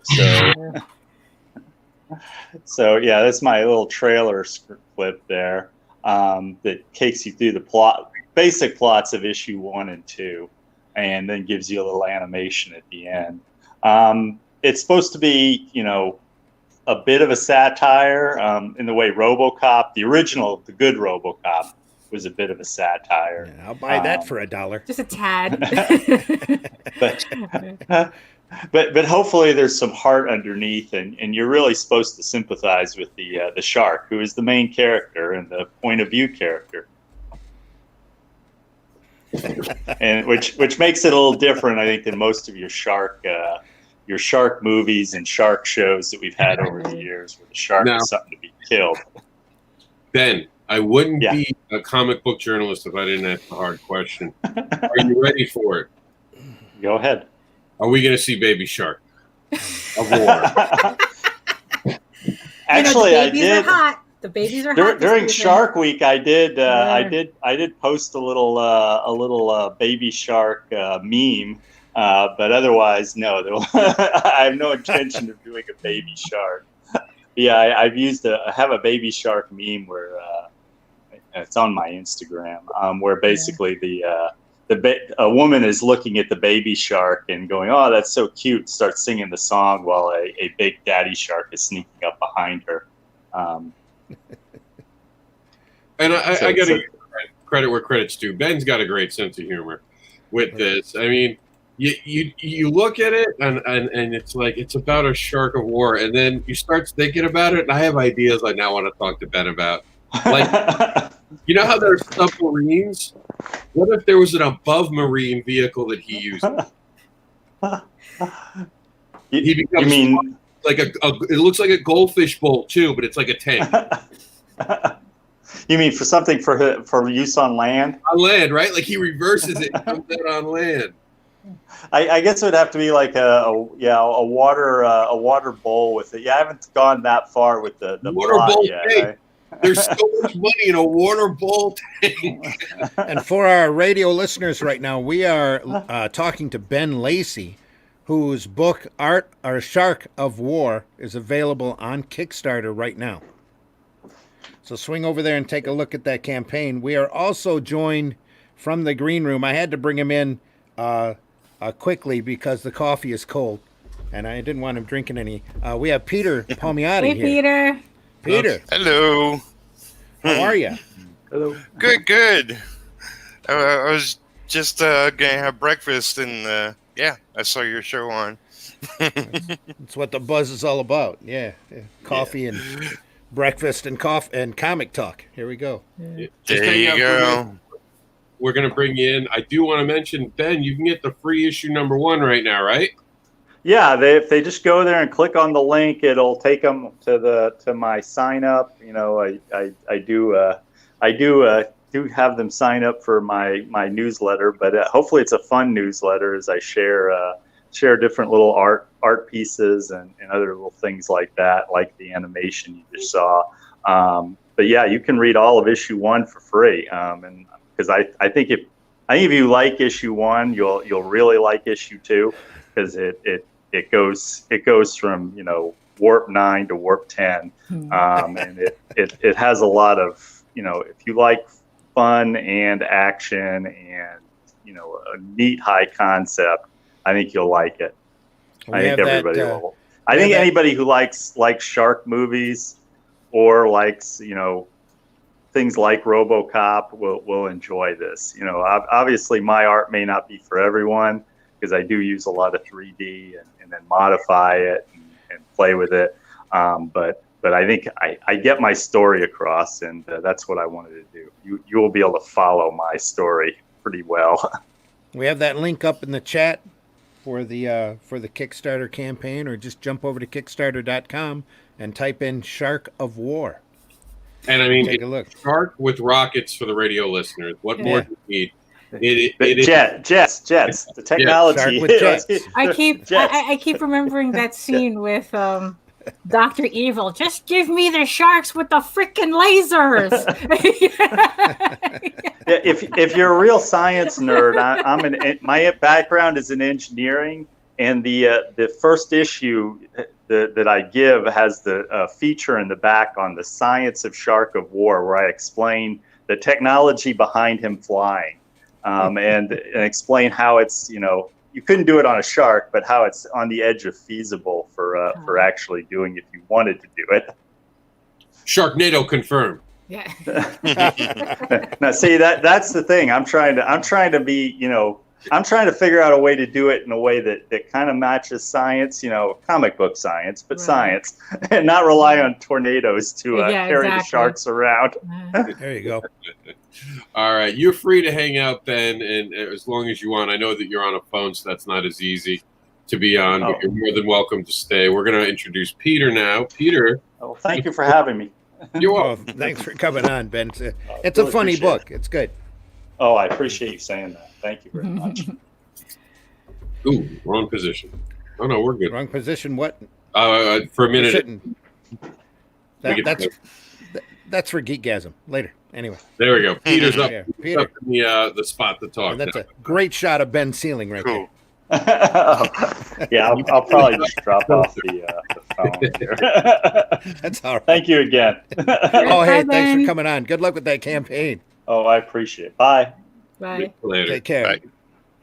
So we tickled your funny bone this morning. Peter, what's up? Wow, it's really been a whiplash show. Wow. Going all over the place. Peter, we have a very large radio audience. Please introduce yourself. Pretend that they can't see you at all, and let folks know who you are. You don't want me big. Will do. I am Peter Palmigatti. I've been working in the comic industry since 1991. I worked for Marvel and DC and Variant back in the day. I'm most known for inking Aquaman back when he had a hook, written by Peter David and illustrated by Jim Calfury. But I've been, working on just a slew of independent comics throughout the years, and I'm now trying to put together my own small publishing company, the beginning of which is I'm working on the first issue. It's a character called Retro, and I'm working on that on my YouTube channel. I'm Peter Palmigatti on YouTube and Instagram and Twitter and all that. It's I'm excited to finally be diving into this character. I created him in my teens, sort of as a challenge with my friend back in the day, and I've been developing him in my head all these years, and now I have an artist for the first issue. Rich Fuchsia did an incredible job, but he's gotten into painting, so I'll be taking over the art with issue 2 going forward. And I'm developing other characters as well. I'll have like 7 other characters, and there'll be a team book, so it'll be a small sort of superhero universe altogether, and I'll be publishing one-shots and other things as well. What's the name of your publishing company? It's my studio is Human Art Studios, so my publishing comic company is Has Comics Dude. So it'll be very fun. There's my YouTube channel. I'm at 776 subscribers right now, trying to get to 1,000. I feel ya. Yeah, Yeah. we all feel you. Yeah. And I have guests on my show. I do, lately I've been doing Making Comics and Art is my sort of new series. I've done a lot of random videos since I've been doing videos on YouTube. I joined there in 2007, and really just started doing videos in 2012. I haven't been consistent. It's been totally random stuff. I have cat videos. I have, other things. Sure. But it's been a lot of fun. It's a great community. I've met a lot of new people, mostly artists and writers is my focus. It's a lot of fun. Cool. Tell us about Retro. So Retro is, he's your standard superhero. I'm really, I've grown up reading comic books. I've read across the board different stuff, but I was always a Marvel fan growing up. So he's kind of like, typical Captain America-ish kind of character. He's extra strong, extra fast. His skill set is parkour. He's a master of parkour. He's basically a street level character. And I don't want to give details away without giving things away. I'm inspired by superheroes like comics from the 60s to the 90s. I'm also, I love Heavy Metal magazine from back in the day mostly. So it's a mesh of a lot of that stuff with a little bit of modern sensibility thrown in. And there's my Instagram. I throw up a bunch of art. There's some pictures in there, but you can go check all that out. And for your publishing company, when are you expecting to have books out? Do you have books out?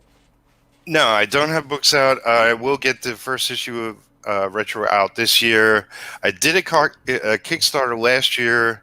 It was a very short one. It was 5 days. I think I made 1,900 altogether. And I'll be, finishing the inks, doing production, getting it printed and shipping this year. And then once it's in the hands of everybody who already pledged, I'll be doing it in Indiegogo to further finance it. Gotcha. Yeah, one step at a time. Yeah, so you need Baby 223 people.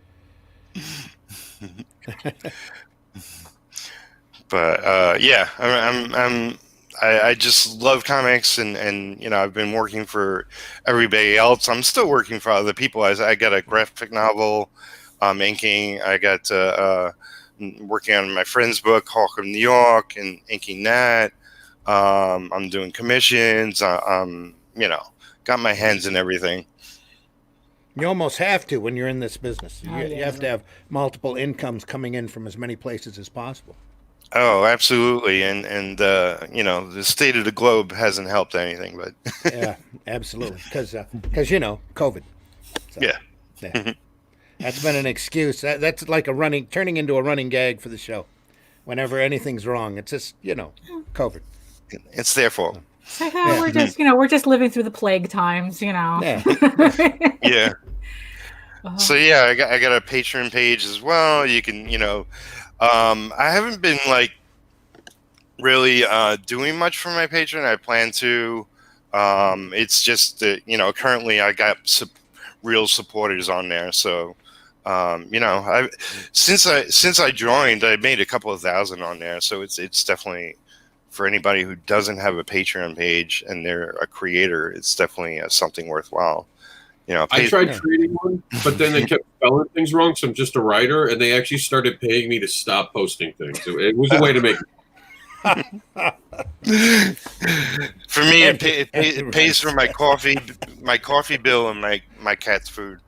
So there you go. And your cat has expensive taste. Yes, I have 4 of them. Oh, they keep me busy. I bet. Yeah, Daphne has a cat and a bird and a husband. So. who may or may not join us later. Well, it's like we usually see Peter at San Diego. And well, San Diego, I've seen you at New York so many times. Yeah. Our paths are always crossing. Yes. Yeah. I grew up in Brooklyn. Now I'm living in Kentucky. A small town in Kentucky, which pretty much you do comics, you could live anywhere as long as you have internet. So right, yeah. And I do want to ask a question from I know Varian to be proud and a steady hustle. So yeah. I know I know Varian to be proud of this one. Daphne, yes. We heard JD say that you're not allowing him to get a mouse at home. He wants a mouse pet, and you're the reason he can't have it. Is that true? And no, an actual mouse. I have a mouse. We went. Well played, Peter. Well played, Peter. No, after an actual mouse infestation that ate way too many books, it's like no. And then a rat infestation later. It's like no, we're good with the rodents. That's why you keep cats in your house. Yeah, exactly. So no, chase for off, real. chase That's off when the we mice. started. Yeah, that's when we You're started. joking, Randy. I had a landlord tell me, "Well, why don't you just get a cat?" When we had a mouse problem, I'm like, "No, you're a landlord." Right? No, you have to tear open the walls. You have to glue. You have to cement everything. Oh, yeah. No. Yeah, when we moved, I'm in a real old house, 1930s. Yeah, it's when it was built, and we had a mouse problem for a short period of time till we got a couple cats in, right? And then now we don't have a mouse problem. There you go. Yeah. And we're down to one cat now, though you wouldn't know it in the middle of the night because it likes to run like an entire herd of elephants across across the house. So. Oh yeah. But yeah, I barely sleep with 4 of mine roaming around. I can only imagine. It's got to be crazy. So hey, Peter, you've been in the business for a long time, and you've been in the professional market. You want to talk about how everything has evolved, especially lately? Oh yeah, I mean, when I was working for Marvel in DC specifically, it was a whole different world. There was no internet. I always like to talk with the people I'm working with, especially the penciler, since I'm an inker, mostly. And back then, it was just phone calls, and my phone bills were crazy. That's when you actually had to pay for a long distance call. Yeah. Yeah, but back then, it was hitting the conventions, looking for work, and I hit all the independent publishers first because once I grew up and I drew growing up. I went to art school. I went to high school of art and design in New York and New York Technical College in Brooklyn. I took up cartooning and animation in high school and advertising art in college. I only did 2 years, but still took a lot of courses.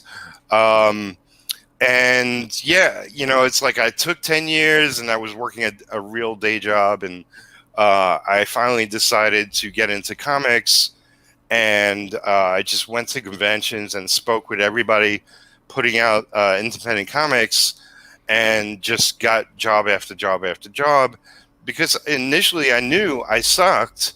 It's like I drew and stuff, and was really focused on it, but I made the decision not to do it for a living because it was too precious to me initially. Yeah. And but once I decided to dive in, it's like, okay, I got to go hardcore. I'm just going to train day and night, weekends, 7 days a week, and get any job I can, and just practice when I'm not busy doing that, and got better over time, and eventually got into Valiant. At Valiant I wasn't doing full inks, I was doing background inks, but it was a great experience because they had an office with everybody working there, the editors, the writers, the pencilers, the colorists, the production. And so I learned a lot in the short time I worked there. And it was because I worked there that I met Cal Fury. He got me the gig at DC with Aquaman, because he's like, I know somebody who's pretty good, because I used to show him my stuff all the time. It's like, what do you think of this? What do you think of that? So I actually had to do some practice panels over his pencils. He like repenciled some panels he did and mailed them to me. And I inked them, and he was like, okay, they look really good. It's like, I didn't hear initially from him first. I called the editor, and he's like, well, it's up to Jim. I was like, really? Is that how it works? But in the end, I got the job, and, we were fill-in team until we became the regular team. And I actually had a contract for them, a 1-year contract at one point, and then we just did random issues until the next team took over. But working for Marvel and DC was a great experience. So for Marvel, mostly what I did was a lot of random books and pages, and worked on a lot more different artists. But I was sort of like knew the editors of the X-Men editors, and so they needed pages overnight. And I'm a slow inker, as I consider myself a slow inker. I like to be, real tedious with my inks on everything. But they were just throwing me page after page. We need this tomorrow. We need this tomorrow. And, at one point it was like, they stuck me in the bullpen, which there's no inkers in the bullpen. It's just production, letterers, whatever they need to patch up and put out. They said, could you just sit in the bullpen and get these pages done? I was like, okay, and there's like Spider-Man running around doing, showing off Marvel offices to visitors and stuff. It was like, this is crazy insane. I'm trying to get work done here. But yeah, it was still a great experience. And basically, Marvel and DC, I had essentially like 7 years straight of work.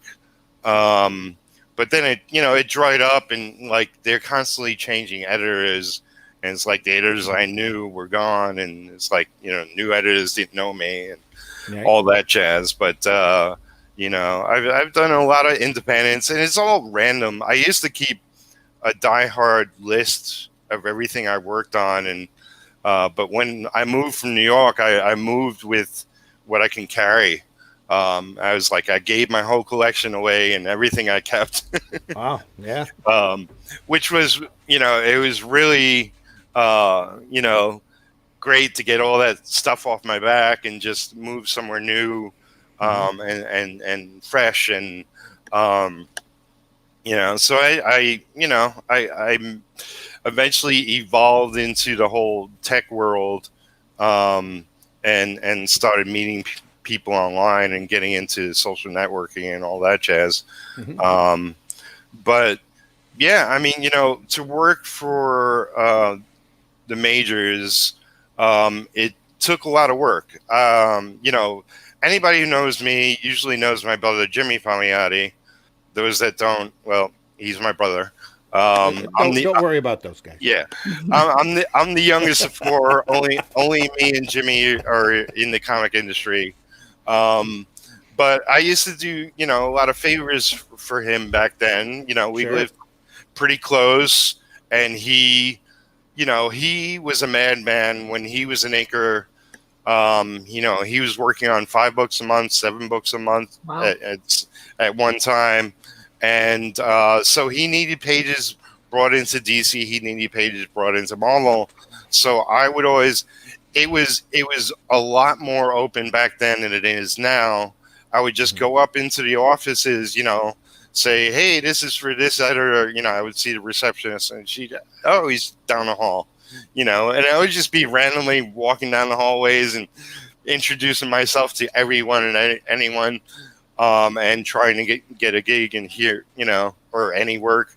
So they got to know me and my face, and that's how I broke into getting more work at Marvel. Actually before the Aquaman gig, which I consider my first real gig with the majors, I did get a couple of random pages through Marvel. Like there was a Punisher Annual, Punisher Warzone. It's like random pages. I inked some. Oh, actually, my very first was Marvel Comics Presents.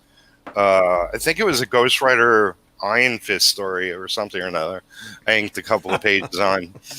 But they would just pass you pages when the other inker wasn't fast enough. Yeah, it's like Marvel is very hardcore about getting things out on time. Yeah. Sure. And they use multiple everyone if they need to, and especially back in that day, they weren't so precious about the penciler has to pencil everything, and the inker has to ink everything. They were using crowds to get books done. Yeah. You'd get calls. Hey, you got time to do 3 pages? Yeah. We'll FedEx it. You'll have it first thing tomorrow. Yeah. Get on it and come into the city and drop it off. It was insane. I mean, like I'd be up late at night, to 9 o'clock in the morning, finishing off a page, then take a train into the city just to drop it off at the FedEx in Midtown, which is open the latest. So that they would get it first thing in the morning. And I'd be like exhausted, go home exhausted and pass out for a day. And nowadays you finish it up, you put it on the scanner and you email. Right, yeah. Yeah. There's a lot more work involved for us nowadays, with scanning and all the things. I try to make the image perfect and all that before I send it off. But sure. But it's a lot less legwork. Yeah. Yeah, you can spend more time actually doing artwork because I can scan this and have it in the email box in an hour. Right. Yeah. Instead of having to worry about catching the train and hitting the FedEx office before they close. Yeah. Yeah, they stopped using FedEx as much as they did back then. Oh my God, yeah. They spent so much money per month. Oh, it's insane. Yeah. Yep. Well, yeah, but that's probably a drop in the bucket compared to like the penalties they would get from the printers if they didn't print on time. Yep. Yeah. There's some great old classic stories about people fighting to hit deadlines and whole groups of guys getting together and one guy's drawn on the bed, 3 guys are drawn on a table, and this guy here is drawn with a board across his bathtub just to try to get the job done. Of visiting Rich Buckler's studio once. There you go. And it was literally like guys all on the floor, all trying to get the same book done. Yeah. Rich Buckler or Joe Rubenstein. I've heard stories. Actually, my Marvel origin story was that my brother called me up one day. He's like, "Hey, you want to come help me and my friend out, work on a comic? You could fill in some blacks for us." And I was like, I'll pay you a couple of bucks or whatever. And I was like, okay, sure. Why not? And actually, we worked up in the Marvel offices right after 5 o'clock. Nobody was there except us. And it was for a book Mark Texiera was working on, Tex. It was Ghost Rider. And he had to get the issue done first thing by tomorrow morning. And it was me, Jimmy, Mark, this guy Ken Branch, and one other guy. And we were just throwing pages around, and I was filling in blacks, and Jimmy was inking backgrounds and figures, and Ken was inking backgrounds, and Mark was just jamming out pages, and he was guzzling coffee and inking and eating donuts, and it was insane. Yeah, we were there a couple of hours, and it's like nobody was there, nobody was bothering us. But essentially 10 minutes into doing that, I'm looking around the office to see all the editors' offices, all the Marvel posters posted everywhere. We were in the bullpen. I was checking everything out as it was, filling in blacks. And I was like, okay, this is what I want to do. And I was like, I'm going to become an inker, and I'm going to make this happen. And that was it. Cool. Back up on the comments, JD heard me talk about him.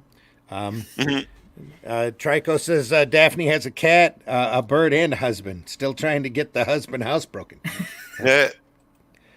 Mark Hodges from Grand Rapids Con says, try having 3 kittens. Yeah. There you go. JD says, I've been broken for a long time. I'm an indie publisher. That'll do it. That'll do it to you. Ralph says, great guest. Thanks for the stories, Peter. Just awesome. Thank you. Ben Lacey says, thanks for having me on. Ben, thanks for coming on. I'm glad to have you on and see you. We're going to have to talk more about your shark book a lot more often. So it looks really funny. It does. Yeah. Pops says, good morning. Good morning, Pops. Good morning, Pops. Hope you're doing okay in the madness, Pops. Pops is in the madness. Krusty Bunkers. That's what Ralph says. Remember that? Yeah. Absolutely. That was Rich's group, or was that Continuity in general? We're always listed themselves as Krusty Bunkers. I think they changed up, but Neil Adams had a batch of people. Everybody, like, back then. Job had to get done. Done. Yeah, exactly. Yeah. No matter how it goes. Joe D. McPhee is still looking forward to retro. Absolutely. That's right. Thanks, Joe. And so is Daphne's bird. Yes, he's very excited. Very excited. Well, hey, Peter, we're really happy that you were able to come on. Yeah, me too. Thank you for having me. Go subscribe to my channel if you haven't. Trying to grow it. And get him to 1,000. Get him to 1,000 people. I wish it was 10,000, but Peter Palmigatti YouTube channel. Jump over there if you can. Subscribe, hit that bell. Jump over to while you're there on YouTube. Jump over to the Indie Volt channel too and subscribe to that. Let's get everybody to 1,000. Let's get everybody to 1,000. Absolutely, and Daphne's channel as well. Yeah. I'll plug you all on my next stream. There we go. Sounds good. Awesome. Thanks for having me. Oh, thanks again for coming on. We talked a week or so ago. Wanted to have you on then, and just stuff keeps coming, piling up and getting in the way. So, and this episode's been such a crazy group. So, we're free form today. We're free form. Yeah, it's a free form. Yeah, sure. We're winging it. Usually Varian Grant's on here, and he's finding stuff to pick on people with and to stir the pot with. Have you ever listened to Indie Volt before? Yeah, absolutely. Okay. Yeah. Cool. Yeah, I remember you being in the chat, but just recently. So. Yeah. Anybody else in the chat? Anybody? We got Peter Palmigatti here. Come on, let's ask him some questions.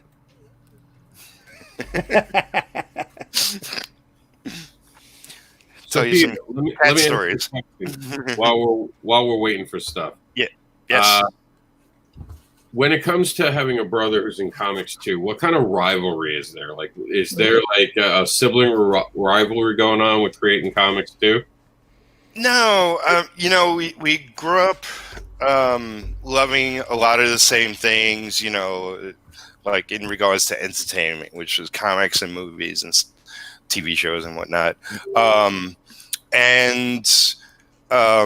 When you know, it's like I always plugged my brother since I've been born and he's been drawing. You know, it's like I would tell my friends, "Oh, yeah, my brother's such a good artist," and you know, I drew too, but it was like I drew in private. I don't know. It was just like something I did for my own pleasure, not publicly. And yeah, I thought he was a really good artist. Potentially, he would be a fantastic artist. And when you know he sort of eased his way into the industry, you know, working part-time for other inkers, and just doing various different things with some pencilers and whatnot. I remember he was doing photo retouching for a studio out in New York and doing comics in the evening and weekends. And you know, he eventually worked into working for Marvel and working for DC, and he was super fast. I always wish I was like him in that sense. But you know, I mean, he made his way and I made my way, and you know, we had similar people in our different circles. But I always tried to keep things separate. You know, it's like I would go to his, you know, him and Joe Quesada used to have these wild parties in New York at bars and whatnot, and gatherings of, you know, like I met Mike Minoler back there and back in the day, and I met Garth Ennis, and just a slew of creators and writers and artists. But you know, I had my own gatherings of friends in the business, and more often than not, it was a lot more independent people than you know, professionals working at Marvel and DC. Although a lot of them knew me too, and I think, you know, for myself, it pushed me to be different than him. You know, it pushed me to really be a lot more fussy with my work. While he was fast and loose, I was tight and took much longer. But you know, it's like he is where he is because of he has a sane work ethic, and I do too. But I am easily distracted and take on too much, and you know, it's like I have my quirks. So there's enough about us that is totally different, that, you know, there is none. There's no competition between us, other than, you know, we do want to see each of us succeed, and you know, Sure, it's all good. We're happy for each other. I am where I am, and I don't care.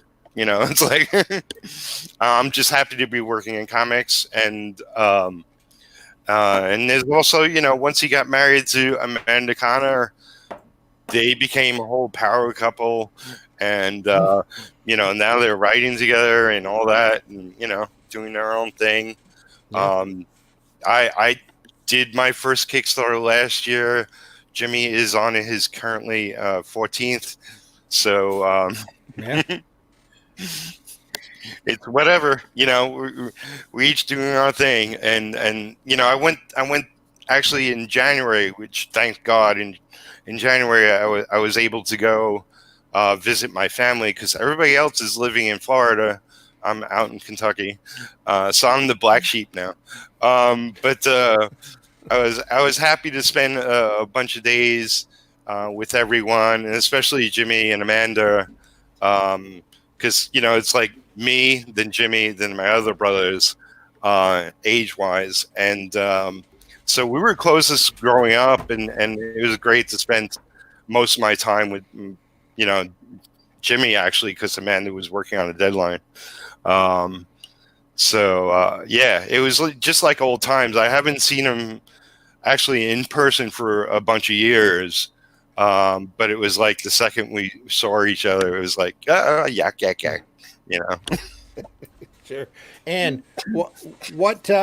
how did you end up landing in Kentucky? Because, both my parents passed away, and, me and Jimmy spoke. Like, once mom passes away, we don't want her to, but once that happens, Jimmy was talking about moving, and I was talking about moving. So we knew it was out, it was going to happen. It's just like, unless I'm making six figures, I really don't want to live in New York. It's like, it's too expensive. Yeah. So I was looking for somewhere cheaper, and I didn't have a clue.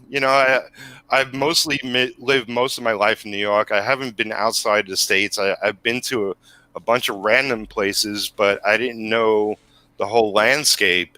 And I was close friends with a friend who lived in Kentucky. He was like, just come live at our place until you get a place of your own. So I took him up on it, and he happened to live in Kentucky. So it worked out. Yeah. It's a lot better than just throwing a dart at the board. Yeah, that's true. Going, I'm in New York. I want to go someplace that's the opposite of New York. It's Kentucky. So. Yeah.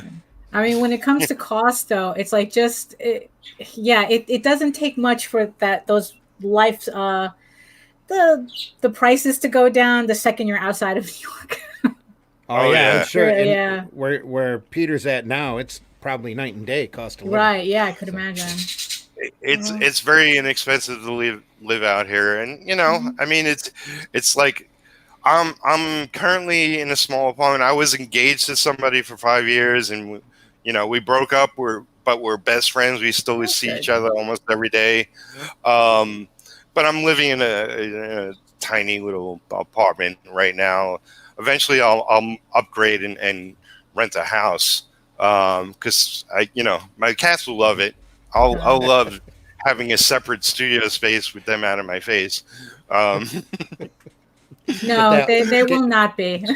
Get all that cat hair mixed in with the ink. It just adds personality. Yeah. Oh man, I have to clean off my desk every time I want to get to work. Yeah. But the Peter, the room you're in now, it's like what in New York that would be like $3,500 a month, right? Yeah. Absolutely. JD says, yeah, Jimmy was a very prolific inker. Back in the day, I was sitting next to Jimmy at a show in Brooklyn. A group of kids brought over a pile of books, and probably a third of those books were inked by Jimmy. It was an impressive sight. A good 40 to 60 books. Yeah. I've inked like hundreds of books in my career. Jimmy's inked thousands. And he stopped years ago. He stopped inking years ago. He's just a writer now. Yeah. Just a writer. Don't say just. Not just a writer. John Celestri, thanks for listening, John. Peter, where do you live in Kentucky? He's in Lexington. Yeah, I'm in Campbellsville. It's a small town in Kentucky, southwest of Lexington. So Lexington's like a little over an hour to get to for me by car. I had a longtime friend who lives in Middlesboro. That's way down in the southern, southeastern corner of the state. I've done some Cumberland Gap. I've done some local conventions. I've done a couple in Lexington, a couple in Louisville. Actually, a group of friends got together in Lexington a couple of years back at it was a movie theater. I forget what the movie theater was called. It's closed down a couple of years ago, but it was a movie theater where they served beer and everything in Lexington, and we used to do live art drawing there, like in the theater where you get tickets off to the side. Mm-hmm.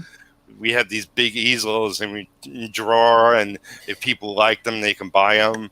It was really, really fun. And it was always tied in with comic book movies. Mm-hmm. So we went to see, I don't know, a random Avengers movie or Thor movie, whatever was happening at the moment, Spider-Man.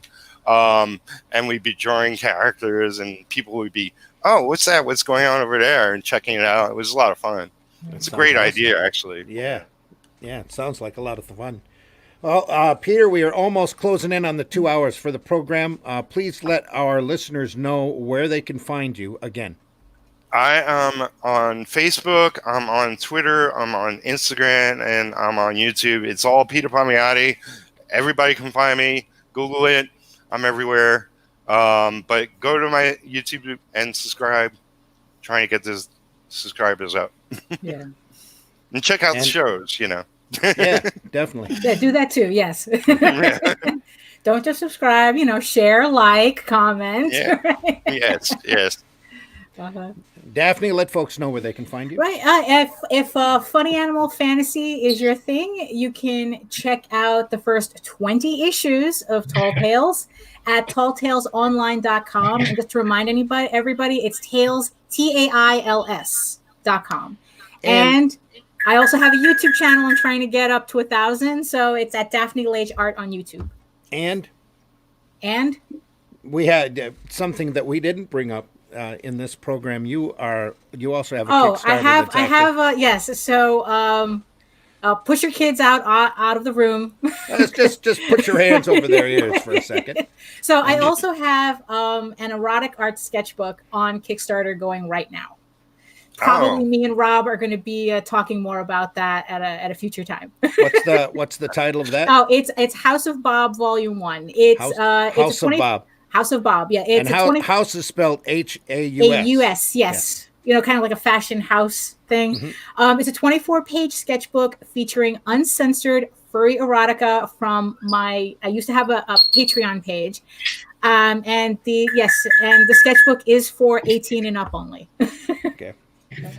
We also want to deeply thank Ben and Larry for being on, and Sunshine, especially with her cups for Kenosha. And let's switch over here, and we're going to take a couple seconds and do a little pushing. Really want to thank Paul from Geekadrome out in Pittsburgh. We've got a little spot here that we need to run. Come on to the Geekadrome. It's the place where all geeks will feel at home. Yeah, RPGs, card games, and nerd culture. Comic books, geek lights, and dope posters. And if you're up late at night, then watch out, you might get the bite of a zombie, right? Roll dice for the best D&D merchandise. It's the place to find something you searched all your life. Say, get into the Geekadrome. 534 Brookline Boulevard, come on. Say, get into the Geekadrome. It's the place where all geeks will feel at home. Geekadrome. Yeah. That's a great commercial. It is. It's fantastic. I love running it. You can always listen to us live at indievolt.com on Indievolt Radio. We're available on the app you can get from Google Play and from Streama. And if you ask Alexa nicely to play Indievolt Radio, it'll probably do that for you. Indievolt also has a Roku channel, Indievolt TV, where we play a eclectic collection of wrestling and movies and even videos from podcasts such as this one. And we here at Indievolt always invite your comments from no matter from where you are. Please write us with your suggestions or questions, your critiques if you have to, and we will be real happy to address that on the air. You can send those to Indievolt Live at indievolt.com. Make sure you include Indievolt Live in the subject, and also please keep your emails to 90 words or less so that we can type them up on cards for our viewing audience to read along with us. And remember, there is no question, there is no statement that you might have that's too serious or too silly for us to deal with here on this program, because our feedback will be better because of your setback. Hashtag get an education, hashtag Indievolt. And Rob, where can they find you? Well, they can find me on the news in just a few minutes at News at 11. That's right. We're going to tell you all the things that are turning the pages in comic books. And this Saturday at 9 p.m., you can find me on The Devil's Advocate with You Poor Fool. It's not a community. It's a cutthroat industry. We're going to be talking about why it's cutthroat and how we can stop it being cutthroat and being more supportive, and talking about how we got to the place we're at right now. That'll all be this Saturday at 9 p.m. Remember, folks, hating ain't creating. Mm-hmm. That's for sure. So we're in our final minute. I just want to tell everyone thanks. Thanks for listening. Thanks for being out there. What? Oh. Thanks for Peter's cat for the last minute guest appearance. And you can find me on Facebook. You can find me on Twitter. I don't twit very often, but when I do, it's under Randy Zimm. I will be back on Sunday morning at 9 a.m. Maybe Daphne will be back also, if we ask nice enough. Yeah, maybe your husband will show up too if he could wake up fast enough. That's more in question. Yeah. It's on the Sunday Funnies right here on the Indie Volt channel and radio. Make sure you tune in then where we talk about the lighter, more whimsical side of comics, not your dark, gritty, realistic stuff. And also you can catch me at the Zimm Geek channel here on YouTube. That's ZIMMGEEK. All right. I want to thank everybody again for coming on, everybody for listening. We deeply appreciate you. And we need to run. So take care. Peter, again, thanks a lot for coming on. We're going to have you on. Thank you so much for having me. You're always welcome pleasure. on this program, buddy. No problem. Awesome. So Thanks. Great finally meeting you. So great to meet you. And Amen. everybody take care. Stay healthy. Be good. And talk to you soon. Take care.